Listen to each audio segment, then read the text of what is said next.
আমি রাসেল আহমেদ আপনাদের স্বাগত জানাচ্ছি সমসাময়িক রাজনীতির বিষয় নিয়ে আমাদের নিয়মিত আয়োজন ২৪ ঘন্টা অনুষ্ঠানে আমরা সমসাময়িক রাজনীতির পাশাপাশি আরও বিষয়গুলো নিয়ে আলোচনা করি। আজকে আলোচনা করতে চাই আমাদের সাথে স্টুডিওতে এরই মধ্যে দুজন অতিথি উপস্থিত হয়েছেন। আমরা আশা করছি কিছুক্ষণের মধ্যে আরও একজন আমাদের সাথে যুক্ত হবেন। যারা এরই মধ্যে আলোচনায় যুক্ত হয়েছেন তাদের সাথে আমরা একটু শুরুতেই পরিচিত হয়ে নিচ্ছি। ডান দিক থেকে শুরু করছি। জনাব আনিস আলমগীর, সিনিয়র সাংবাদিক, আপনাকে আলোচনায় স্বাগত। এবং রয়েছেন জনাব আলাউদ্দিন মোহাম্মদ, যুগ্ম সদস্য সচিব, জাতীয় নাগরিক পার্টি, আপনাকেও আলোচনায় স্বাগত জানাচ্ছি। এবং আমরা আশা করছি কিছুক্ষণের মধ্যেই জনাব নুরুল হক নূর, সভাপতি গণ অধিকার পরিষদ, তিনিও আমাদের সাথে যুক্ত হবেন। আলোচনা শুরু করি, যেটি আসলে আজকে দিনভর আলোচনায় ছিল সেটি দিয়ে একটু আলোচনা শুরু করছি। জনাব আলাউদ্দিন মোহাম্মদ, একটু আপনাকে দিয়েই। দিনভর যে আলোচনাটি আসলে এসছে, বিশেষ করে আপনাদের সম্ভাব্য ভবিষ্যৎ নেতা এবং বর্তমান উপদেষ্টা জনাব আসিফ মাহমুদের স্ট্যাটাস ঘিরে তার বাবার যে লাইসেন্স নিয়ে, সেটি নিয়ে বেশ আলোচনা ছিল দিনভর। এটি এখনকার বিষয়, কিন্তু এর আগেও আমরা দেখেছি যে এনসিপি গঠনের পরপরই ৫ তারকা হোটেল, সেটি নিয়ে আলোচনা হয়েছে। সার্জিস আলমের গাড়িবহর, সম্প্রতি পাঠ্যপুস্তক ডিসি নিয়োগ নিয়ে একজনকে আপনারা সাময়িক বহিষ্কার করেছেন, এবং একের পর এক যে অভিযোগ, এবং সবশেষ যেটি আসিফ মাহমুদের বাবার ক্ষেত্রে ঘটল। আমরা এর আগে আওয়ামী লীগ সরকারের সময়ও দেখেছি এরকমের অনেক অনেক অভিযোগ এসছে। প্রধানমন্ত্রী কোনোটি হাসির ছলে উড়িয়ে দিয়েছেন, তার ৪০০ কোটি টাকার, তার যিনি পিয়ন ছিলেন তার ৪০০ কোটি টাকার দুর্নীতি হয়েছে। সেটি নিয়েও পরে আর তেমন একটা দেখিনি আমরা। কেউ কেউ আবার সেখানেও সাধুবাদ জানিয়েছেন যে প্রধানমন্ত্রী স্বীকার করেছেন তার নিজের পিয়নের সম্পর্কে, সেটিও আমরা দেখেছি সাধুবাদ। এবারও আমরা জনাব আসিফ মাহমুদের সাধুবাদ দেখছি, অনেকেই বলছেন সামাজিক যোগাযোগ মাধ্যমে। এনসিপি কিভাবে দেখছে আসলে এটিকে? ধন্যবাদ। আপনার মাধ্যমে যারা এই শোটি দেখছেন সবাইকে ধন্যবাদ জানাচ্ছি। মূলত আপনি অনেকগুলো বিষয় একই সাথে অবতারণা করেছেন। এর মধ্যে এসেছে এনসিপি গঠনের পর তার ইফতার মাহফিল, তারপর তার বিভিন্ন প্রোগ্রাম, বিশেষ করে ঈদের বন্ধের সময় যে এনসিপির কিছু নেতৃবৃন্দ যার যার এলাকায় গিয়ে শোডাউন করেছেন। আর আজকে যে ঘটনাটি ঘটলো, যেটি গতকাল একটা ফেসবুক পোস্টের মাধ্যমে আমরা জানতে পারলাম যে এখানে আসিফ মাহমুদের বাবা একটি ট্রেড লাইসেন্স এবং ঠিকাদারি লাইসেন্স করেছেন ওনার নামে। তো সেটি আসার পর আসিফ মাহমুদ তার প্রথম কর্মদিবসে এটির বিরুদ্ধে ব্যবস্থা নিয়েছেন। মূলত আমরা এই সমালোচনাগুলোকে স্বাগত জানাচ্ছি। এই এনসিপির বিরুদ্ধে ঠিক না, এনসিপি সম্পর্কে। পাশাপাশি সরকারে থাকা ছাত্র প্রতিনিধিদের মধ্যে একজন উপদেষ্টা, যদিও এনসিপির সাথে তার কোনো অফিসিয়াল কোনো সম্পর্ক নেই, ইভেন ভবিষ্যতে সম্পর্ক হবে কিনা এ বিষয়ে আসলে উনি কিংবা এনসিপির পক্ষ থেকে কোনো আপনার সিদ্ধান্ত গৃহীত হয়নি। তো সেই প্রেক্ষাপটে আমি মনে করি যে একজন উপদেষ্টা হিসেবে তিনি তার সমালোচনার জবাবটা যেভাবে দিয়েছেন। এইখানে যদি আমি ওর সাথে একটু যোগ করি, আসলে উনি গত ১৯ তারিখে সম্ভবত কুমিল্লার একটি সমাবেশ ছিল, এবং সেখানে আসিফ মাহমুদের বাবা, সেটি এনসিপির সমাবেশ ছিল, আসিফ মাহমুদের বাবা যোগ দিয়েছেন। যদি এনসিপির সাথে সংযুক্ত না হয় উনি কিভাবে যোগ দিলেন? আবার এর আগে আরো ২ মাস আগেই, আরো ২ থেকে ৩ মাস আগে আসিফ মাহমুদের বাবা তিনি বলেছিলেন একটি স্থানীয় একটি ছোট পরিসরের সমাবেশে যে যদি এলাকাবাসী সাপোর্ট করে তাহলে আসিফ মাহমুদ নির্বাচনে অংশ নেবেন। তাহলে ঘটনাগুলো যদি আমি লিঙ্ক করি, বোঝা যাচ্ছে না যে এনসিপির হয়েই তিনি লড়ছেন সামনে? না, প্রথমত যে তথ্যগুলো আপনি দিলেন, যে একটি তথ্য যেটা ভাইরাল হয়েছিলেন, উনি একটি স্থানীয় মাহফিলে বক্তব্য দিয়েছিলেন এবং বক্তব্যে তিনি তার ছেলের উন্নয়নমূলক কর্মকাণ্ডের কিছু বিষয় তুলে ধরেছেন এবং পাশাপাশি জনগণের সহযোগিতা চেয়েছেন, এটাই আমরা দেখেছি। কিন্তু এনসিপির কোনো প্রোগ্রামে আপনার আসিফ মাহমুদের বাবাকে আমরা এখন পর্যন্ত উপস্থিত দেখিনি। কুমিল্লার একটি সমাবেশে তিনি প্রধান অতিথি ছিলেন গত ১৯ তারিখের। আচ্ছা, তাহলে এটা সামহাও আমার কাছ থেকে এটা হয়ে গিয়েছে, কারণ হলো কুমিল্লা সেই পোস্টারে আপনাদের সভাপতি, আপনাদের আহ্বায়ক, সদস্য সচিব সার্জিস, হাসনাত, এদের ছবিও ছিল। আচ্ছা আচ্ছা, যদি এরকম হয়ে থাকে, আমরা মনে করি যে এনসিপির ঢাকার বাইরে, বিশেশ করে কেন্দ্রীয় কমিটির বাইরে কোনো কমিটি হয়নি। তো যারা অতীতে নাগরিক কমিটির সাথে যুক্ত ছিল তারাই এখন পর্যন্ত এনসিপিকে পরিচালনা করছেন। পাশাপাশি নতুন যারা যুক্ত হবেন, বৈষম্যবিরোধী ছাত্র আন্দোলনের সাবেক কিছু সদস্য প্লাস সাধারণ কিছু মানুষ মিলে এনসিপিকে বিভিন্ন এলাকায় সংগঠিত করছেন। হয়তো বা ওখান থেকে সাংগঠনিক ভিত্তি তৈরি হবে। তো যদি এরকম কিছু ঘটে থাকে যে উনি এনসিপির পক্ষ থেকে কোনো প্রোগ্রামে অংশগ্রহণ করে গিয়েছেন, এটা যদি আমি জেনে থাকি তাহলে সেটা বিষয়ে আমি বলতে পারবো। আমি আসলে এর বাইরে কিছু বলতে পারি না। তবে এখানে নাহিদ ইসলামের বাবা ঢাকায় উনি বিএনপির একজন নেতা ছিলেন, পাশাপাশি খুব সম্ভবত উনিও এনসিপিতে হয়তোবা জয়েন করবেন এবং সেক্ষেত্রে হয়তোবা একজন নাগরিক হিসেবে যে কোনো রাজনৈতিক দলে যেভাবে জয়েন করতে পারেন সেভাবে উনি জয়েন করবেন, কাজ করতে পারেন। আসলে আমাদের এখানে কোনো অবস্থান নেই, কিন্তু একজন উপদেষ্টা থাকা অবস্থা তার বাবা যদি রাজনৈতিক দলে জয়েন করেন তখন সেক্ষেত্রে রাজনৈতিক দল কিভাবে চিন্তা করবে সেটা আমার মনে হয় সাংগঠনিকভাবে আমরা চিন্তা করতে পারি। তবে মূল বিষয়টা হলো যে সাংগঠনিকভাবে কোনো সিদ্ধান্ত হয়নি, প্রথম কথা। দ্বিতীয় কথা হলো যে নির্বাচন আরেকটি বিষয়, এটা বলতেই হবে যে নির্বাচন করলে যে একজন সাবেক উপদেষ্টা এনসিপির পক্ষ থেকে করতে হবে তা কিন্তু না, তিনি স্বতন্ত্র থেকেও করতে পারেন, এমনকি তিনি বিএনপিতে জয়েন করে করতে পারেন, তো সেরকম হতে পারে। মূল বিষয়টা যে ইফতার পার্টি, এটা নিয়ে অতীত অনেক আলোচনা হয়েছে বিভিন্ন প্রোগ্রামে। তো আমার মনে হয় আমিও খুব খুশি হতাম যদি সবগুলো রাজনৈতিক দল মিলে সোহরাওয়ার্দী উদ্যান কিংবা একটা ওপেন ফিল্ডে বড় ধরনের কোনো প্রোগ্রাম করা যেত।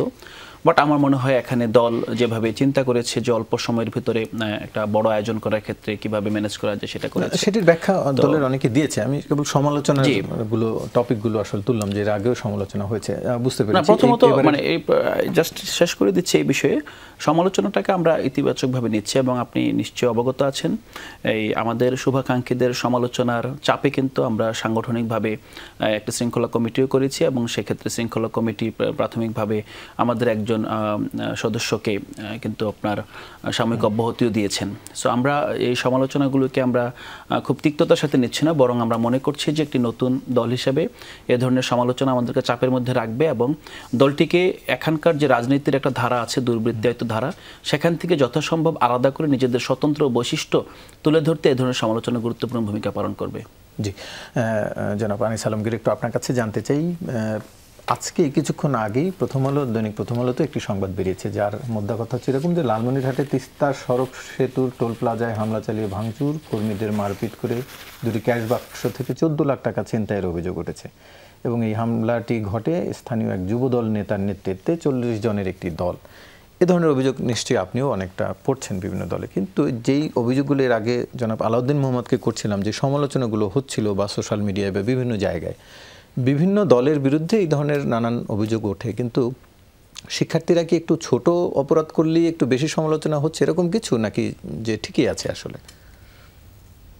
আপনি বলছেন যে মানে শিক্ষার্থীরা একটু বেশি সমালোচনার শিকার হচ্ছে, নাকি মনে হচ্ছে যে না তাদের সমালোচনাটা ঠিকই আছে সাধারণ মানুষ বা গণমাধ্যম বা সবখানে?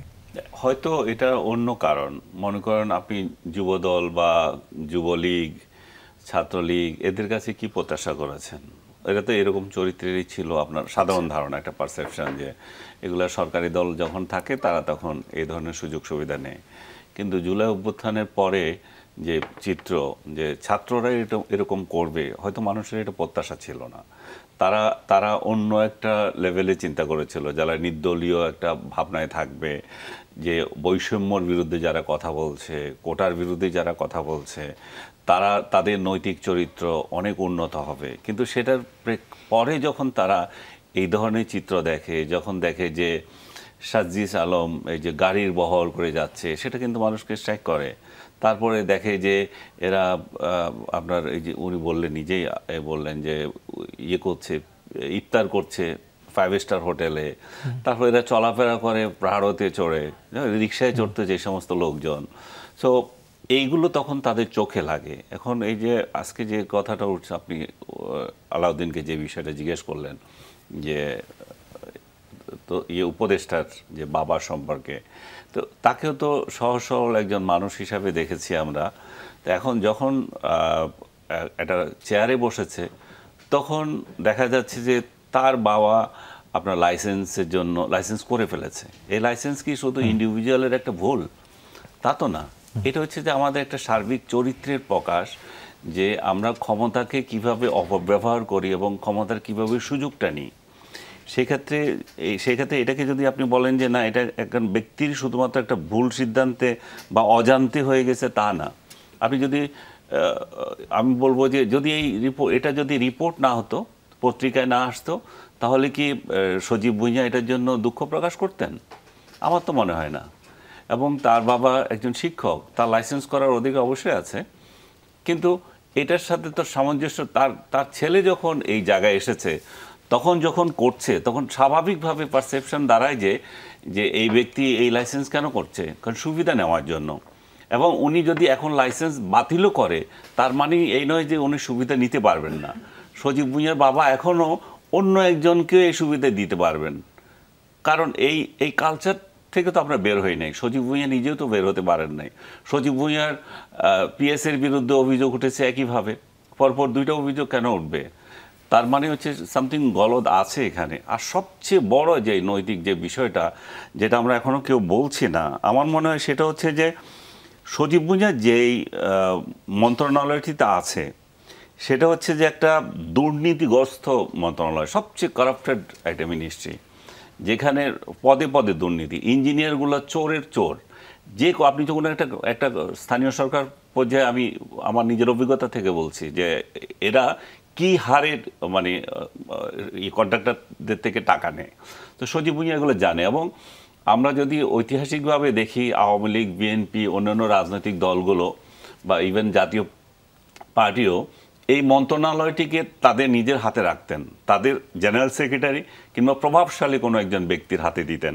এই দেওয়ার উদ্দেশ্যই ছিল যে স্থানীয় পর্যায়ে যে উন্নয়ন কর্মকাণ্ডগুলো হচ্ছে সেগুলো তাদের দলীয় লোকদেরকে ভাগ বাটোয়ারা করা, এই টাকাগুলো ভাগ বাটোয়ারা করা, এই কন্ট্রাক্টরের কাজগুলো তাদেরকে দেওয়া এবং এর মাধ্যমে নিজেদের লোকগুলোকে হৃষ্টপুষ্ট করা এবং অর্থশালী করা। এটা কমপ্লিট হচ্ছে যে এটা দলীয় আনুকূল্য। সজীব ভুঁইয়ার মতো একটা লোককে কেন এরকম একটা পোস্ট দেওয়া মানে হচ্ছে যে ছদ্মবেশে এনসিপি এখনও ইয়েতে আছে, এই সরকারে আছে। যদি বলা হয় যে তারা সরকারে নাই, কিন্তু ছদ্মবেশে আছে। সজীব ভুঁইয়ার সহকর্মী যারা এই জুলাই আন্দোলনে রক্ত দিয়েছে, আন্দোলনের অগ্রভাগে ছিল, তারা তো এনসিপি গঠন করেছে। সজীব ভুঁইয়া যদি অন্য কোনো দলে না যায় তাহলে ধরা যায় যে তার দল এটাই, তার সাথে সম্পর্ক এটাই আছে। এটার মাধ্যমেও কিন্তু এনসিপি যে সুবিধা নিচ্ছে না সেটা আপনি কিভাবে বলবেন? সো আমি মনে করি যে যেই আশা আকাঙ্ক্ষা নিয়ে আমরা তরুণদের উপর নির্ভর করতে চেয়েছিলাম, আমাদের যে প্রচলিত বিএনপি আওয়ামী লীগ রাজনীতির যে বাইরে একটা সতেজ লোকজন থাকবে, একটা নির্লোভ লোকজন থাকবে, সেই আকাঙ্ক্ষা আমাদের নষ্ট হয়ে যাচ্ছে। তরুণদের কাছে আমাদের যে প্রত্যাশা ছিল তারা যে সততার সঙ্গে দল করবে, তারাই সামনের রাজনীতি আসবে, তারা একই ফুটে স্টেপে হাঁটছে। বিএনপি আওয়ামী লীগ যেভাবে করে, যে রাজনীতি করে, যেই কালচারে যাচ্ছে, তারাও এই কালচারে যাচ্ছে। তো এই জায়গায় মানুষ হতাশ হয়। এবং এই যেটা আপনি বলছিলেন যে যেটা ছাত্রদের উপর দোষ কেন বেশি যাচ্ছে, দোষ যাচ্ছে এই জন্যই কারণ সর্বত্রই দেখছে যে তাদের কাছে যে প্রত্যাশা ছিল তারা সেটা আনে নাই। তাদের সাথে সবচেয়ে বড় প্রত্যাশা হচ্ছে শিক্ষাঙ্গনে তারা একটা শৃঙ্খলা নিয়ে আসবে। কিন্তু আজ পর্যন্ত দেখেন আপনি কোনো একটা শিক্ষা প্রতিষ্ঠানে পড়াশোনা হচ্ছে, এগুলোকে কি পড়াশোনা বলে? তারা পাঠ ছেড়ে দিয়ে তারা আছে রাজনীতিতে, তাদের সিংহভাগ আছে তোলাবাজিতে। সো এইগুলো যখন সামনে আমাদের ভবিষ্যৎ কী হবে আমি জানি না। একটা জিনিস, শেখ হাসিনা যখন ক্ষমতায় ছিল সেখানে তার ক্যারিকুলাম যেটা করেছিল, একটা ফাইজলামি করেছিল, সেটা নিয়ে অনেক সমালোচনা হয়েছে।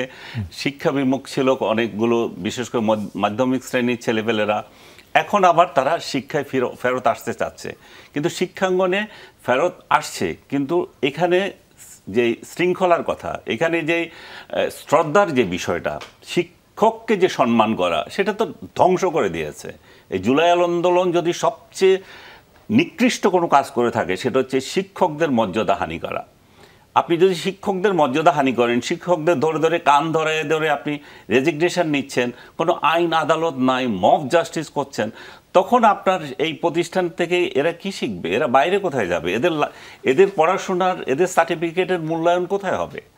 আমি সেই বিষয়গুলো নিয়ে আমাদের শঙ্কিত হতে হচ্ছে এবং আমাদের সতর্ক থাকতে হবে এই জায়গায়। যতক্ষণ পর্যন্ত শিক্ষাঙ্গনে শান্তি ফিরে না আসবে ততক্ষণ পর্যন্ত আমি মনে করি না যে এই জুলাই বিপ্লব বলেন, যা কিছু বলেন, এই সরকারের সাফল্য বলেন, কিছুই থাকবে না, সব কিছু নষ্টদের দখলে যাবে। জি, আমাদের সাথে এরই মধ্যে যুক্ত হয়েছেন জনাব নুরুল হক নূর, সভাপতি গণ অধিকার পরিষদ। আপনাকে আলোচনায় স্বাগত জানাচ্ছি। নিশ্চয়ই আপনি শুনতেও পাচ্ছিলেন যে আমরা আসলে ক্ষমতার নানান সুবিধা নিয়ে আমরা আলোচনা করছিলাম, একটু সুবিধা অসুবিধা নানান দিক নিয়ে আসলে আলোচনা করছিলাম। একটু আপনার কাছে জানতে চাই যে এর আগে আমরা কয়েকদিন আগে যখন এনসিপি গঠন হয় তখন আপনার দলের বলা হচ্ছিল প্রায় 20 জন এনসিপিতে চলে গেছেন। সম্প্রতি যখন আম আদমি পার্টি গঠিত হয় সেখানেও আপনার দলের নেতারা গেছেন। তো এটি আসলে কেন চলে যাচ্ছে? মানে আপনি ক্ষমতার স্বাদ দিতে পারছেন না সেজন্য, নাকি আপনার একক কর্তৃত্বের কারণে? কি কারণে? মানে এখন ক্ষমতার স্বাদ নিয়ে যেহেতু আলোচনা হচ্ছে, একটু আপনার মন্তব্য জানতে চাই। আপনাকে ধন্যবাদ, আলোচক সহ দর্শকদেরকে শুভেচ্ছা। বাংলাদেশে একমাত্র আমরা বলতে পারবো আমরা রাজনীতিতে একটা উদাহরণ সৃষ্টি করেছি এবং এটা নতুন চর্চার শুরু করেছি। আমাদের দলের যে আমি আহ্বায়ক কমিটির পরে আমরা 21 সালে ফরমেশনের পরে 23-এ আপনার জুলাইয়ে একটা কাউন্সিলের মধ্যে দিয়ে সভাপতি নির্বাচিত হয়েছি। আমাদের দল 2 স্তর বিশিষ্ট কাঠামো, একটা উচ্চতর পরিষদ আর একটা নির্বাহী পরিষদ। নির্বাহী পরিষদে আলোচনা হয়, সেটা সিদ্ধান্ত এক্সিকিউশন বা ডিসিশনটা উচ্চতর পরিষদে। আমাদের যে অঙ্গ সংগঠনগুলো ছাত্র, যুব, শ্রমিক অধিকার পরিষদ, প্রত্যেকটা কাউন্সিলের মধ্যে দিয়ে নেতৃত্ব নির্বাচিত হয়। আলাউদ্দিন ভাই রাজনীতিতে যুক্ত হওয়ার আগে আমাদের শুভাকাঙ্ক্ষী হিসেবে আমাদেরকে পরামর্শ দিত। দেশের বাইরে এরকম অনেক তরুণ যারা বর্তমানে সরকারের সাথে যুক্ত, বিকজ ওই আপনার ফ্যাসিবাদের জমানায় আমরা যখন একটা রাজনীতিতে এসেছিলাম, এটাই কিন্তু একটা আলোর ঝলকানি ছিল সেই জায়গা থেকে। এবং বিশেষ করে বিএনপি, জামাতের মতো প্রভাবশালী প্রতিপত্তিশালী দলগুলো যখন কোণঠাসা হয়ে যাচ্ছিল, আমরাই তো টুকটাক ছোট পরিসরে হলেও আওয়াজ দিয়েছিলাম শিক্ষা প্রতিষ্ঠান থেকে। এবং যেহেতু বাংলাদেশে ছাত্র আন্দোলনের মধ্যে দিয়ে একটা ইতিহাস, গণ অভ্যুত্থান তৈরির ইতিহাস রয়েছে, সেই কারণে অনেকেই আমাদের মাধ্যমে সেই পরিবর্তনটা চেয়েছিল। সেখানে আমরা পর্যায়ক্রমে 2018 সালে সেই কোটা সংস্কার আন্দোলন, 2019 সালে ডাকসু নির্বাচন, 28 বছর পরে হওয়া, পরবর্তীতে 21 সালে একটা দল গঠন করা। এখন আওয়ামী লীগের আমলে বাংলাদেশের রাজনীতি ছিল এক ধরনের, এখন অন্য ধরনের একটা রাজনীতি তৈরি হয়েছে। আমার অভিজ্ঞতার প্রেক্ষাপটে যদি ধরেন, আওয়ামী লীগের এই 5ই অগস্টের পূর্বে আমাকে বিএনপি সাপোর্ট করতো, জামাত সাপোর্ট করতো, সাংবাদিকরা সাপোর্ট করতো, ইন্ডিভিজুয়াল সাপোর্ট করতো, দেশের বাইরের প্রবাসী কমিউনিটি, ফাইন্যান্সিয়ালি, বুদ্ধিভিত্তিক বিভিন্ন ধরনের। এই রেভলিউশনের পরে সেই সাপোর্টটা প্রথমত অফিসিয়ালি যদি ধরেন রাজনৈতিকভাবে বিএনপি জামাতের লোকেরা স্বাভাবিকভাবে করবে না, কারণ এখন তাদের একটা ওপেন রাজনীতির সুযোগ তৈরি হয়েছে, তারা তাদের দল গুছাচ্ছে। আদার্স কমিউনিটির মধ্যে অনেকে চিন্তা করছে যে ভিপি নূরকে সাপোর্ট করলে তো নগদ পাওয়ার কোনো জায়গাটা নেই, তার চেয়ে এখন যে ভিপি নূরের কিছু শিষ্যরা একটা দল গঠন করছে, তারা সরকারে আছে, কাজে তাদেরকে সাপোর্ট করলে কেউ যুব ক্রীড়া মন্ত্রণালয় ধরেন আপনার যুবকদের ট্রেনিংয়ের একটা কর্মসূচি আছে, 400-500 কোটি টাকার প্রজেক্ট, ওইটাতে পাওয়া যাবে। কেউ চিন্তা করবে মাহফুজ বা এনসিপিকে সাপোর্ট করলে আপনার টেলিভিশনের তার আপনার বিজ্ঞাপন বন্ধ হয়ে আছে, ওইখানে সে সাকসেস হবে। কেউ চিন্তা করে আপনার বিভিন্ন ধরনের কার্যক্রমে কিংবা কোনো এক জায়গায় নিয়োগ, তদবির। বাংলাদেশ তো আসলে আমাদের একটা তদবির এবং বলা চলে দুর্নীতি, একটা সুবিধাবাদী জাতি। আমরা বিপ্লবী জাতি, অভ্যুত্থানকারী জাতি, যাই বলি না কেন, আমাদের রন্ধ্রে রন্ধ্রে, রক্তে রক্তে সুবিধাবাদী চরিত্র। আমি লক্ষ্য করেছি আশ্চর্যজনকভাবে যে আমাদের তরুণদের, আমি বলতাম এই 5ই অগস্টের পূর্বে যারা খেয়ে না খেয়ে আন্দোলন করতো, একটা ভাড়াও যাদের দেওয়া লাগতো না, এখন সবাই এসে খালি কাজ নিয়ে, ভাই সিটি কর্পোরেশনের এই টেন্ডার দেখেন, আমাদেরকে এটা নিয়ে দেওয়া যায় কিনা, এলজিআরডিতে এই কাজ, এটা আমাদেরকে নিয়ে দেওয়া যায় কিনা। কেন? সে দেখতেছে তার বন্ধু, তার সমপর্যায়ের বন্ধু যারা এনসিপিতে গেছে, কিংবা বৈষম্য বিরোধী আন্দোলন তো কোনো রাজনৈতিক প্ল্যাটফর্ম ছিল না, ছাত্র দল, শিবির, রাজনৈতিক, অরাজনৈতিক সব ছাত্রদের একটা প্ল্যাটফর্ম ছিল। তো তাদের মধ্যে যখন সিলেকশন করতে হতে আস্তে আস্তে তারা ক্ষমতার চর্চাটা করেছে, যেটা আমি সাংবাদিক ভাইয়ের আমি শেষের বক্তব্য শুনেছিলাম, যে আমি তার সাথে একমত যে বাংলাদেশে একটা ভয়ঙ্কর চর্চা গত কয়েক মাসে হয়েছে, এটা আমরা লক্ষ্য করিনি। এবং আমরা উইথ ডিউ রেসপেক্ট ইউনুস স্যারকে আমরা রেসপেক্ট করি। এই যে ইউনুস স্যারকে যখন শেখ হাসিনা হ্যারাস করছিল, তখন আপনার টিভি কিংবা আজকের আলোচক বলেন, এনসিপি বলেন, ইউনুস স্যারের পক্ষে 20টা লোক প্রকাশ্যে দাঁড়ায় নেই। আমরা মশাল মিছিল করেছি, সেমিনার করেছি, কোনো স্বার্থের কারণে না। এখন আমরা ইউনুস স্যারের সরকারে নেই, কিন্তু আমি বলছি এটা স্যার যখন বললেন যে ছাত্ররা আমার নিয়োগকর্তা, ওইটা বলে কিন্তু ছাত্রদেরকে একেবারে তুঙ্গে তুলে দিয়েছেন। তো কাজেই যে অন্যান্য উপদেষ্টা তো ভাবছে যে প্রধান উপদেষ্টা বলছে তার নিয়োগকর্তা, তার ছাত্ররা তো আমাদের তার চেয়ে উপরে, মানে ভগবানের কাছাকাছি। যেই কারণে যখন জনপ্রশাসনের এই পদোন্নতির কমিটি হয়, সে নাহিদ একটা গ্রাজুয়েশন করা ছেলে, যার রাষ্ট্র পরিচালনার প্রশাসনের ন্যূনতম এক্সপিরিয়েন্স নেই, তাকে দেওয়া হয় সেই কমিটির সদস্য। সচিব, কিংবা আসিফকে দেখা হয় পুলিশের এই পদোন্নতি এই কমিটির সদস্য সচিব। স্বাভাবিকভাবে তারা তো একটা বিশাল জায়গায়, কয়েকদিন আগে যেটা ভাই বলছে বিশ্ববিদ্যালয় ছিল গণরুমে, যার চিন্তা ছিল শুধু একটা ক্যাম্পাস কেন্দ্রিক, এখন সে পুরো পুলিশ প্রশাসন মন্ত্রণালয়, তার কাছে এত লোকজন আসে, তদবির এই তার কাছে অপার সুযোগ সুবিধা, আবার তার একটা দল গঠন করছে, স্যার বলছেন যে নিয়োগকর্তা, কাজী তাদের মধ্যে আর একটা ক্ষমতায় থেকে যাওয়া কিংবা এইভাবেই ক্ষমতাকে কুক্ষিগত করে একটা দল তৈরি করে ক্ষমতায় থেকে যাওয়া, এই প্রবণতা তৈরি হতে পারি, যার ফলে তারা আমার দল না বিভিন্ন দল থেকে, যেমন রাষ্ট্র সংস্কার হাসনাত কাইমদের ভাই খুবই ভালো সৃজনশীল কিছু ছেলেপেলে ছিল, তারা ওখানে গিয়েছে, আমার দল থেকে কিছু গিয়েছে, অন্যান্য দল থেকে কিছু গিয়েছে, এমনকি বিএনপির দেখা যায় পদধারী না, বিএনপির সমর্থক, বিএনপি তো বড় দল, ওই রকম কিছু লোক গেছে, আওয়ামী লীগের সাথে ছিল তারা কিছু গেছে। এবং এই যে তরুণদের দিয়ে, আনান মাসুদ একজন ছাত্র নেতা, সে যখন চট্টগ্রাম পোর্টের শ্রমিকদের কমিটির উপদেষ্টা হয়, মানে কি ওই পোর্ট তো একটা বাণিজ্যিক এলাকা, কিন্তু অনেক ধরনের বিষয় আছে, তো তার বন্ধুরা তো চিন্তা করে মাসুদ এখানে এই পোর্টের চিফ, এখানে টেন্ডার এটা নিয়ন্ত্রণ করতেছে, আমরাও তো একটু চেষ্টা করে দেখতে পারি। এই কারণে স্বাভাবিকভাবেই আমি মনে করি আমার সাথে থাকা তরুণদের মধ্যেও অনেকের মধ্যে একটা লোভ তৈরি হয়েছে, যার কারণে ওইখানে কিছু ভিড়েছে। আমার যে আরেকটা পার্টির কথা বলছেন, আম জনতা পার্টি, নিজে একটা চোর ডাকাত, মানুষের টাকা মেরে হাজার হাজার কোটি টাকা মাইরে এতদিন জেলে ছিল, এখন সে একটা দল করতেছে। এখন সেই দলে আবার আমি যতদূর সুযোগ পেয়েছি, সত্যিকার অর্থে যারা আমার দলের ছেলেপেলে অভাবী, এরা দুরবস্থা আছে, এদেরকে বিভিন্নর আপনার টেন্ডার কাজ টাজ পদায়ন এগুলো দিতে পারছে না, তাদেরকে প্রলোভন দিচ্ছে যে তোমরা আসো, তোমাদের প্রাথমিক খরচ হিসেবে এক একজনকে 20-25 লাখ করে দেবো, আর যার এলাকায় নির্বাচন করবা প্রত্যেকে প্রোগ্রাম করবা, খরচ দেবে। এখন আমি তো তার এলাকায় যাওয়ার জন্য খরচ দিতে পারতেছি না, আমি তো 20-25 লাখ তো দূরের কথা, আমি তো 20,000 টাকাও দিতে পারছি না। এই কারণে আমি মনে করি যে ওই বামপন্থী স্তরে এখানে একটু উল্লেখ করবো, এই কারণে যে জাসদ একসময় যে তরুণদের একটা উন্মাদনা বা জাসদের যে মুক্তিযুদ্ধের পরপর সৃষ্টি, শেষ পর্যন্ত জাসদের টপ নেতাদেরকে আমার অভিজ্ঞতার জন্য আমি বলেছিলাম, আপনাদের ফেইলিয়রটা বা এই রকমের এই পরিস্থিতিটা তৈরি হলো কেন?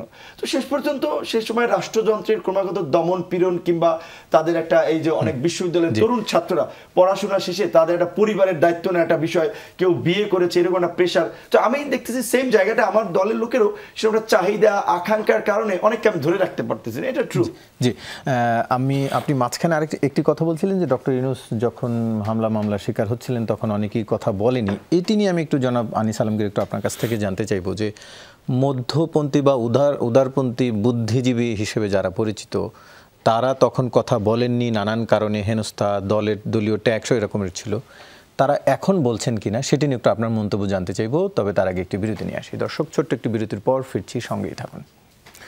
আবারও স্বাগত, দেখছেন 24 ঘন্টা আলোচনায় ফিরছি। জনাব আনিস আলমগীর, একটু আপনার কাছে জানতে চাই, যেটি নুরুল হক নূর বলছিলেন যে আগে কথা বলতেন না অনেকেই, নানান কারণেই কথা বলতেন না, সেটিও আমরা বিভিন্ন সময় জেনেছি, ট্যাগ দেওয়া, তাদেরকে নানানভাবে সামাজিকভাবে হেনস্থা করা। এখন তো প্রেক্ষাপট পরিবর্তন হয়েছে, এখন কি সেই উদারপন্থী বা মধ্যপন্থী যারা বুদ্ধিজীবী রয়েছেন তারা কি আসলে সব কথা বলেন? মানে কি মনে হচ্ছে আপনার, নাকি এখনো কোনো না কোনো ভয়ে তারা শঙ্কিত আছেন? না, ভয় তো আছেই। আগে ইউনূস সাহেবকে যখন শেখ হাসিনার সমালোচনা করতেন তখন আমাদের সবার মধ্যে একটা বিষয় কাজ করতো যে উনি ব্যক্তি পর্যায়ে খুব বেশি চলে যাচ্ছেন, এবং ইউনূস সাহেবকে নির্যাতনের মাত্রা এত করা ওনার উচিত না। ইউনূস সাহেবের অনেক কিছু যে স্বচ্ছ তা না, অস্বচ্ছ ওনার অনেক কিছুই আছে। আমি ব্যক্তিগতভাবে জানি ওনার অস্বচ্ছতা আছে অনেক কিছুতে, কিন্তু সেটা নিয়ম মাফিক হবে তা, সেটার জন্য তো এই হতে পারে না ওনার মতো একজন বৃদ্ধ লোক আদালতে যাবে, আদালতে লিড থাকবে না, উনি উপর দিয়ে উঠবেন, এই জাতীয় কিছু এমন সব আমি বলবো যে নিম্নরুচির কাজ তার সাথে করা হয়েছিল, যেগুলোর জন্য উনি সাধারণ মানুষের অনেকের এই সমবেদনা নাকি বলবেন এই শব্দটা, সেটা পেয়েছিলেন। কিন্তু ক্ষমতা গ্রহণের পর আবার তারাই আবার দেখছে যে ডক্টর ইউনূসের চেহারা আসলে অন্যরকম, এবং শেখ হাসিনা তাকে যেভাবে মূল্যায়ন করেছে, এখন অনেকে মনে করেন যে অনেক ক্ষেত্রে ওনার সেই আচরণগুলো আসলে কাজ করেছে। ইউনূসের ক্ষেত্রে যে কথা এখন সবচেয়ে বেশি মনে হচ্ছে সেটা হচ্ছে উনি অনেক লোভী চরিত্রের একটা মানুষ বলে মানুষ তাকে মনে করছে, এবং ব্যক্তিস্বার্থকে উনি ক্ষমতা আসার পরেই বেশি গুরুত্ব দিচ্ছে। আপনি যদি খেয়াল করে থাকেন দেখবেন যে প্রথমে এসেই ওনার 1500 কোটি টাকার যে ওনার দুর্নীতির মামলার যে করফাকি মামলার যে রায়, সেটা খারিজ হয়ে গেল দুদকের মামলায়। 2 দিন আগেও এটা নিয়ে আবার কথা হলো এবং আরও সহিভাবে এটা খারিজ করা হলো। তখন এত সহি হয় নাই, 2 দিন আগে এটাকে আরও সহিভাবে খারিজ করা হয়েছে।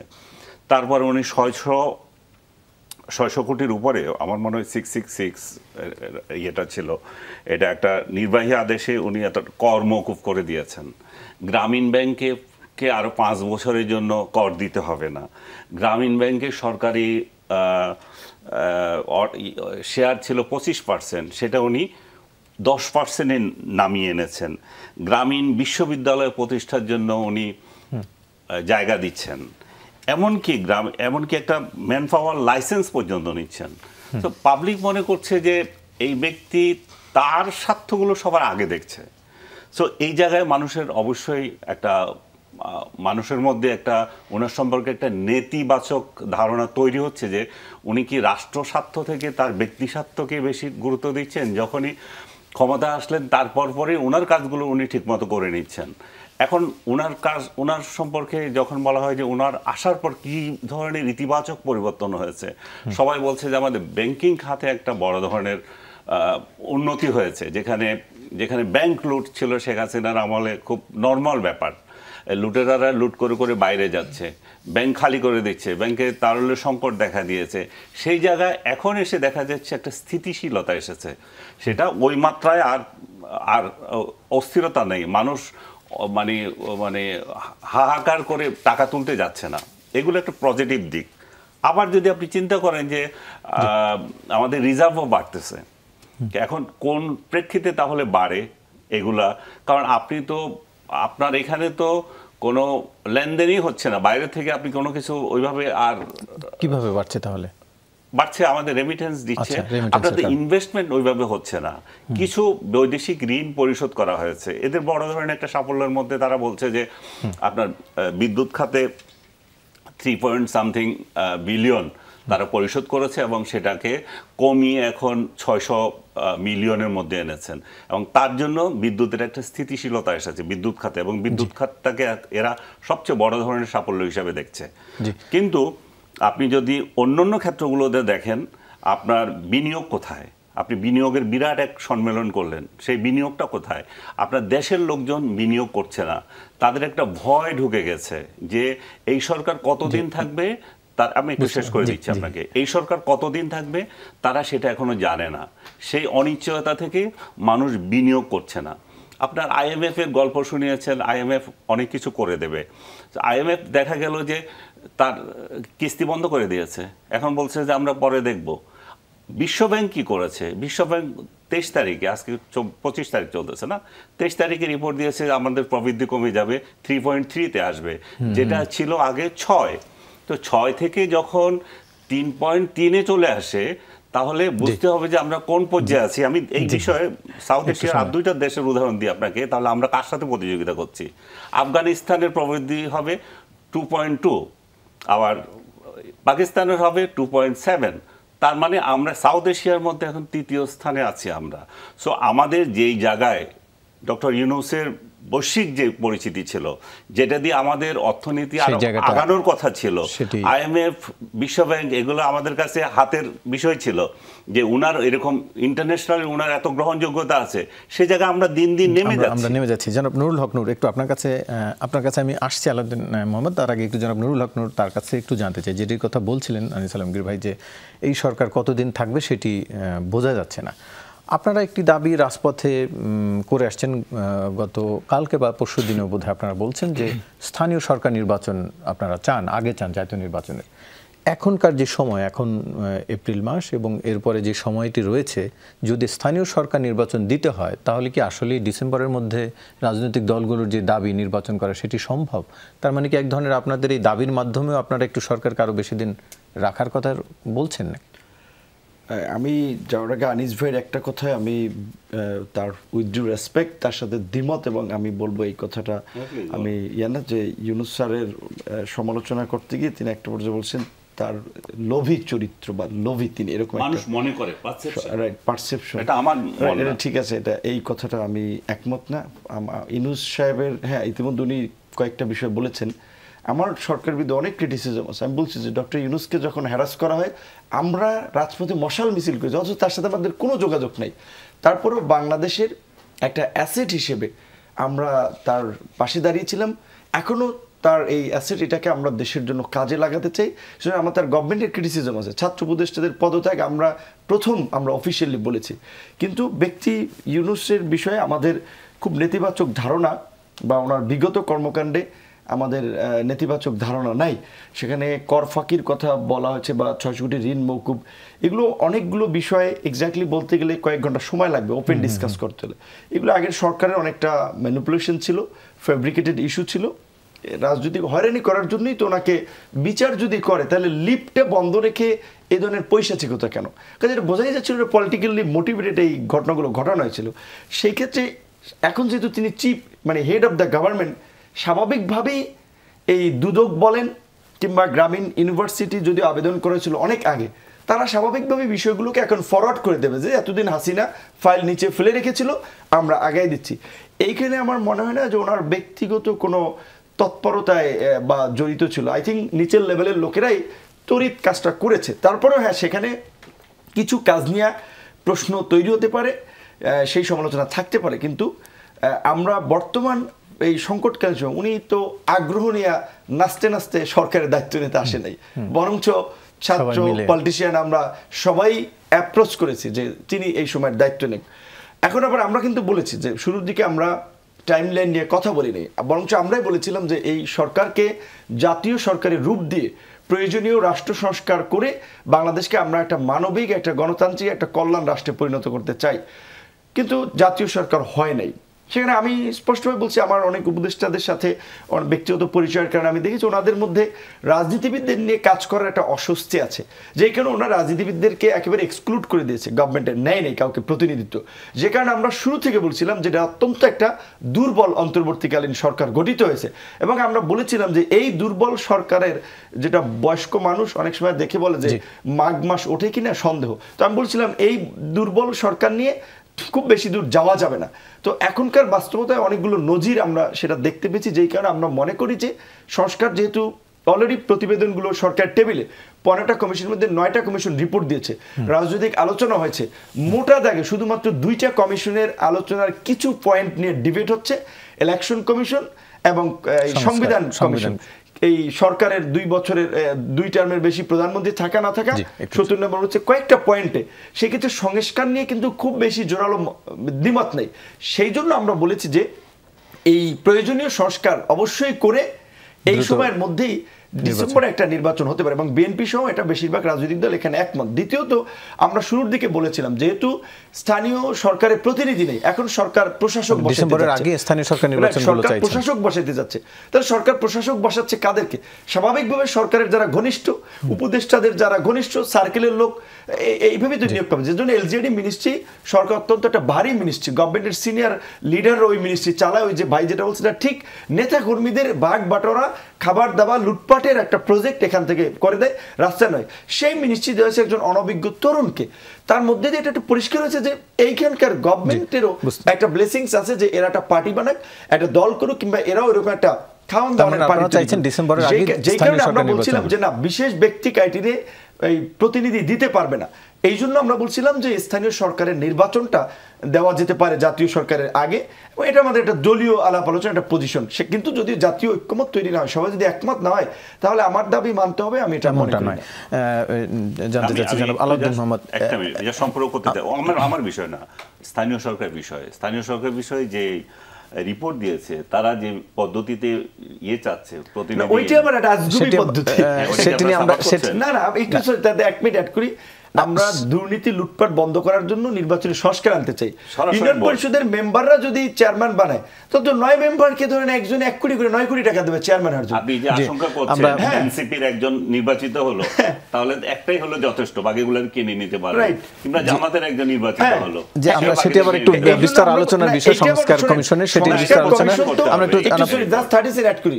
সংস্কার কমিশন তারা ফিল্ড লেভেলে কাজ করে, রাজনীতি করে, তত্ত্ব দিয়ে সবকিছু পরিমাপ করা যায় না। সুতরাং তারা যেটা বলছে ওইটা ইমপ্লিমেন্ট হবে, এই জন্য আমরা বলছি যে রাজনৈতিক দলগুলোর সাথে আলাপ আলোচনা হবে, ঐক্যমত্যের ভিত্তিতে আলোচনা হবে, তারাই মূল স্টেকহোল্ডার। আলাউদ্দিন মোহাম্মদ, একটু আপনার কাছে জানতে চাই, এই যে নির্বাচন কবে হবে এটি নিয়ে রাজপথে আলোচনা হচ্ছিল, এক এক দল এক একভাবে কথা বলছিল। বিশেষ করে বিএনপি ডিসেম্বরের মধ্যে নির্বাচন, তারা অনেক আগে থেকেই চাইছিল দ্রুত নির্বাচনের।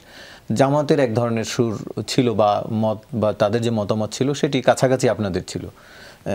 এই যে জামাত ইসলামের আমির ডক্টর শফিকুর রহমান যখন লন্ডনে বিএনপি চেয়ারপারসনের সাথে দেখা করার পরে অনেকেই বলছেন যে তাদের মতামত কিছুটা পরিবর্তন হয়েছে। আপনারা কি রাজনীতিতে এরপরে, অর্থাৎ তাদের দুজনের এই বৈঠকের পরে কোনো পরিবর্তন দেখছেন? প্রথমত রাজনীতিতে এ ধরনের বৈঠক খুবই গুরুত্বপূর্ণ এবং গণঅভ্যুত্থানের পর আমরা মনে করি যে এই বৈঠক আরও আগেই হওয়া দরকার ছিল। বিশেষ করে বিএনপি এবং জামাতে ইসলামী তারা দীর্ঘদিন একসাথে ফেসিবাদী আমলের জেল জুলুম সহ্য করে অবস্থায় এসেছে। তাদের মধ্যকার দূরত্বটা আমরা বলবো যে এটা একটা ন্যাশনাল ট্র্যাজেডি ছিল, কারণ ওই সময়টাই ছিল সবচেয়ে গুরুত্বপূর্ণ সময় যখন সবগুলো দল কাছাকাছি আসার একটা সুযোগ ছিল। তো আমরা জাতীয় নাগরিক পার্টি থেকে সবসময় বলে আসছে যে আমরা টাইম বেসড কোনো কমিটমেন্ট কিংবা আমরা কোনো পরিকল্পনা অথবা রোডম্যাপের দিকে আমরা কখনোই বলি না, এখনও বলছি না। আমরা টাস্ক বেসড একটা অ্যাপ্রোচের কথা বলছি, কারণ আমরা আগে থেকেই বলছি যে গণঅভ্যুত্থানের পর যদি আমরা আগের রাষ্ট্রে ফিরে যাই নির্বাচনের মাধ্যমে, তাহলে আসলে গণঅভ্যুত্থানের যে কাঙ্ক্ষিত ফল, সে ফলটা আসলে জাতি নিতে ব্যর্থ হবে। দ্বিতীয়ত হলো যে আমরা এই যে জুলাই গণহত্যা হয়েছে, যদি আমরা এই গণহত্যার একটা সাবস্টেন্সিয়াল বিচার, দৃশ্যমান বিচার যদি আমরা না দেখতে পাই, তাহলে কিন্তু আমরা ভবিষ্যতে এই বিচারটা হবে কিনা এটা একটা বড় সন্দেহ থেকে যাবে। আর কোনো কারণে যদি এই বিচারটা হেলাফেলা হয়, তখন কিন্তু বাংলাদেশে এই ধরনের হত্যাকাণ্ড এবং এই ধরনের ভবিষ্যতেও কোন পলিটিক্যাল কিলিংসকে কিন্তু আমরা বৈধতা দিতে যাচ্ছি। তৃতীয়ত হলো যে সংস্কার, যে প্রতিষ্ঠানগুলোর মাধ্যমে, যে সংবিধানের মাধ্যমে সাংবিধানিক ধারাবাহিকতার নামে নির্বাচনগুলোকে চুরি করা হয়েছে, নির্বাচন মানুষের ভোট ডাকাতি করা হয়েছে, সেই সংবিধান এবং আপনার যে প্রতিষ্ঠানগুলো, নির্বাচন কমিশন, বিচার বিভাগ কিংবা অন্যান্য যে সাংবিধানিক প্রতিষ্ঠানগুলো আছে, সেগুলোর যদি সাবস্টেন্সিয়াল মৌলিক স্ট্রাকচারাল সংস্কারে আমরা না যেতে পারি, সংস্কার না করে যদি আবার ইলেকশনের মাধ্যমে পুরনো রাষ্ট্রের ফেরত যাই, তাহলে কিন্তু আমরা সংসদে যেতে হবে, সংবিধান সংশোধনের বিষয় আছে। এখানে একটা বিষয় আমরা বারবার ভুলভাবে চিন্তা করছি যে সংবিধান যে সংশোধন করতে হবে কিংবা এই যে এই সংস্কারগুলো করতে হবে, সংস্কারগুলো যে সংসদেই করতে হবে বা গণপরিষদ, জি আমরা যেটা বলছি যে সংবিধান সংস্কার করবে, সংসদের তো একটা লিমিটেড এখতিয়ার আছে। সংসদ কখনোই সংবিধানে মৌলিক সংস্কার করতে পারে না। এখন সংসদ যেহেতু মৌলিক সংস্কার করতে পারে না, তো আমরা আগে থেকেই বলছি এই সংবিধান 17টা সংশোধনী হয়েছে। এখন আপনার ইভেন বিএনপি থেকে আমরা দেখেছি যে প্রায় 150-র উপরে আপনার পয়েন্টেই তারা সংশোধনী চাচ্ছে, 60+। তো সেই প্রেক্ষাপটে আমরা যদি দেখি যে এই যে কাটাছেঁড়ার সংবিধান এবং সংবিধানের আমরা মূলনীতিও পরিবর্তিত হচ্ছে, সংবিধানের যে একটা মৌলিক কাঠামোর পরিবর্তন হচ্ছে, এই কাঠামোর পরিবর্তন কখনোই নির্বাচিত সংসদ পরিবর্তনের বৈধতা রাখে না। এই বৈধতার কারণেই 2/3 কারণেই কিন্তু আজকে আমরা এই অবস্থা আসতে পেরেছি। সো আমাদের দাবি খুবই স্পষ্ট ছিল এবং আমরা এখনও একই দাবিতে আছি যে জাতীয় নির্বাচন এবং গণপরিষদ নির্বাচন একই নির্বাচন, একই ব্যালটে হতে পারে, যার মাধ্যমে ঐতিহাসিক যেই সাংবিধানিক যে স্বৈরতন্ত্রের দায় আমরা বহন করে চলছি সেটার মুক্তি পাওয়া যেতে পারে। আমরা একটু বিরতি নিয়ে আসি, তবে তার আগে জনাব নুরুল হক নূর, একটু আপনার কাছে জেনে একটি প্রশ্ন রেখে যেতে চাই। সেটি হচ্ছে যে আপনি এর আগে বলেছিলেন যে লুটপাটকারীরা ক্ষমতায়, বলছিলেন যদি লুটপাটকারীরা ক্ষমতায় আসেন তাহলে পরিস্থিতির বদল হবে না, মানে ফ্যাসিবাদের যে অবস্থা পরিস্থিতি সেটি বিলুপ্ত হবে না। এখন যে মাঠের পরিস্থিতি, যারা ভোট চাইছেন, নির্বাচনী দৌড়ে আছেন, সেখানে কি লুটপাটকারীরা আছেন কিনা সেটি একটু আপনার কাছে জানতে চাইবে। তো তার আগে একটি বিরতি নিয়ে এসে দর্শক ফিরছি, সঙ্গে থাকুন। আবার স্বাগত, দেখছেন 24 ঘন্টা আলোচনা। ফিরছি জনাব নুরুল হক নূর, যেটি আপনার কাছে এর আগে জানতে চাইছিলাম যে আপনি বলছিলেন লুটপাটকারীরা থাকলে আসলে পরিস্থিতির পরিবর্তন হবে না। এখন যারা রাজপথে রয়েছেন, আপনি কি দেখছেন যে লুটপাটকারীরা আছে না নাই? না, লুটপাটকারীদের পাশাপাশি আমি আমাদের জনগণের ক্রিটিসিজম করব, জনগণের অংশ হিসেবে। আমরা ওই যে ভালো ভালো বক্তৃতা দেয়, টকশোতে ভালো লোক, এই যে ধরেন আনিস ভাই ভালো কথা বলে, আপনি ভালো সাংবাদিক, গ্রামে যান ভোট আপনারা দিবে না। ওই যে পুরানো মার্কা দল মনন মগজে ঢুকছে, ওর বাইরে অনেক ক্ষেত্রে চিন্তা করতে পারে না। তারপরে যদি ভোটের আগের রাইতে কিংবা 3-4 দিন আগে 1000 টাকা 1500 টাকা হাতে দিয়ে দেয়, ওই বদির মতো লোককেও তারা ভোট দিয়ে বানাই ফেলায়। তো এই জন্য আমরা বলছিলাম যে নির্বাচন কমিশনের কিছু উদ্যোগ নেওয়া দরকার, যে এই পেশি শক্তি এবং কালো টাকার প্রভাব নির্বাচনে যেভাবে হ্রাস করা যায় এবং এই দুর্নীতিবাজ লুটেরারা যেন নির্বাচনে অংশ নিতে না পারে তার বিধান করা দরকার।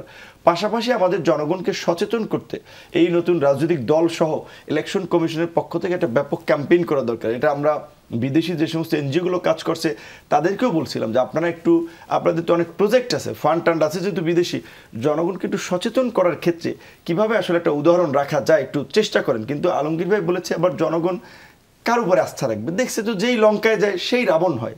যে এই সময়ের যে ছাত্র যুবক তরুণদেরকে ঘিরে মানুষের একটা আশা আকাঙ্ক্ষা তৈরি হয়েছিল, তারা আওয়ামী লীগের এই বিএনপির পুরানো রাজনৈতিক স্টাইলের দেড়শো গাড়ি নিয়ে তাদের শোডাউন দেওয়া লাগে, বসুন্ধরা, ওরিয়ন, বেক্সিম, ওই আপনার এসালম কিংবা এরকম মাফিয়া গ্রুপের টাকা পয়সা নিয়ে ইফতার পার্টি করা লাগে, আপনার দলীয় কার্যক্রম করা লাগে। মানুষ তো দেখে যে সেম। এই কারণে কিন্তু জনগণের দোষের পাশাপাশি আসলে এই জাতির মানে দুর্ভাগ্য, সেটা ভালো নেতৃত্ব পাচ্ছে না, ভালো রাজনীতি পাচ্ছে না। সেই জায়গা থেকে আমরা চেষ্টা করে যাচ্ছি যতটুকু পরিবর্তন হয়। একটু আপনার কাছে জানতে চাই, এই প্রসঙ্গের বাইরে যেহেতু সংস্কার নিয়েও আলোচনা হয়, নারী সংস্কার কমিশন নিয়ে একটি আলোচনা, বিশেষ করে ইসলামী দলগুলো তারা পুরো সংস্কার কমিশনই বাতিল চায়। অন্যান্য কমিশনের ক্ষেত্রে হয়তো মতের অমিল হলে সেই মতটি দ্বিমত করছে, কিন্তু ইসলামী দলগুলো একেবারে কমিশনই বাতিল চাইছে। আপনাদের অবস্থানকে একটু ছোট করে জানতে চাই। না, আসলে সংস্কার কমিশন নিয়ে অল্প সময়ে কথা বলা খুব টাফ, কারণ বিশেষ করে নারী সংস্কার কমিশনের কিছু প্রস্তাব সত্যিকার অর্থে এখানকার জনমতের প্রতি ফলন ঘটছে কিনা এটা নিয়ে শঙ্কা থেকে যায়। পাশাপাশি এখানে ইসলামিক দলগুলোর এখানে একটা দাবি আছে যে তারা এখানে এই সংস্কার কমিশনের যারা সদস্য ছিলেন তারা প্রায় সবাই একটি ঘরানার ব্যক্তিত্ব এবং সবাই এনজিও, সুশীল সমাজ এবং বিদেশি ফান্ডেড বিভিন্ন প্রজেক্টে দীর্ঘদিন ধরে কাজ করার অভিজ্ঞতা আছে। মূলত এর বাইরেও কিন্তু বাংলাদেশের নারী উদ্যোক্তা আছে এবং গ্রামীণ শক্তিশালী নারী আছে, প্রশাসনে নারী আছে, রিটায়ার্ড এখানে বিচারপতি আছেন, তাদেরকে কিন্তু এখানে অন্তর্ভুক্ত করা হয়নি। এর মাধ্যমে যেটা হয়েছে, বাংলাদেশে যেহেতু শুধুমাত্র মুসলিম না, সংখ্যাগরিষ্ঠ মুসলিম প্লাস এখানে হিন্দু বিবাহ আইন, যে হিন্দু সম্পত্তি আইন, এগুলোর প্রতিও কিন্তু এখানে খুব বেশি আপনার সুবিচার করা হয়েছে বলে মনে হচ্ছে না। যদিও এটা ভিতরে ঢুকলে এটা বিতর্কের অবকাশ আছে অনেকগুলো ব্যাপারেই, বাট আমার মনে হয় এখানে যে রিলিজিয়াস গোষ্ঠীগুলো, বিশেষ করে মুসলিম পারিবারিক আইন 1963 দ্বারা মুসলিম যে বিবাহ এবং সম্পদ বন্টনের যে ধারাগুলো এখানে আছে, হিন্দুদের জন্য কিন্তু এখন পর্যন্ত তেমন কোনো আপনার আইন হয় নাই। তো এই জায়গায় কিন্তু হিন্দুরা মূলত কাস্টমসের মাধ্যমেই, তাদের যে প্রচলিত প্রথা আছে তাদের মাধ্যমে এখন পর্যন্ত তাদের সম্পত্তি বন্টন, তাদের বিবাহ রেজিস্টার্ডের আপনার প্রথাই আসছে বা জাস্ট কয়েক বছর আগে মাত্র।